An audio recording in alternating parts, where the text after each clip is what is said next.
নমস্কার সবাইকে। তো ইন্টিজার্স বা অখণ্ড সংখ্যা থেকে প্রচুর বাচ্চারা কিন্তু মিস্টেক করে থাকে, বেসিক্যালি যাদের মেইন কনসেপ্টটা ক্লিয়ার নয়। তো এখানে আমি কিছু এক্সাম্পল দিলাম, যেমন ফার্স্ট এক্সাম্পল হলো 2 - 6।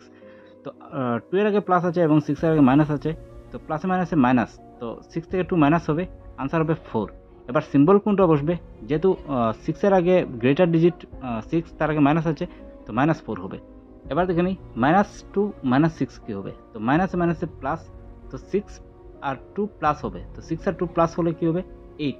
এবার সিম্বল কোনটা বসবে, গ্রেটার ডিজিট 6 এর আগে যে সিম্বল মাইনাস। কিন্তু প্রবলেমটা হলো বাচ্চারা সেটা বুঝে না যে -8 হলো কীভাবে। এখান থেকে বেস যদি আমি -2 ধরি এবং তার থেকে যদি আমি -6 এর দিকে যাই, অর্থাৎ সেটা যদি +6 হতো তাহলে আমি পজিটিভের দিকে যেতাম। যেহেতু এটা -6 আছে, তো আমি -6 এর দিকে যাব। তো -2 থেকে আমি যদি স্টার্ট করি এবং আমি -6 যাই, 1 2 3 4 5 6, তো এখানে -7 আর -8, তার মানে আমি -2 থেকে স্টার্ট করলে -6 পর্যন্ত যদি প্লাস করি তাহলে আমি -8-এ গিয়ে পৌঁছাই।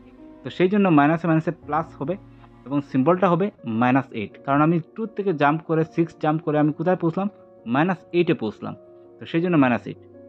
চলেন এবার দেখে নিই -2 - -6 কী হবে। তো -2 আমি এজ ইট ইজ লিখলাম, আর মাইনাসে মাইনাসে প্লাস, অর্থাৎ সিম্বলটা চেঞ্জ হয়ে প্লাস হয়ে যাবে এবং 6 হবে।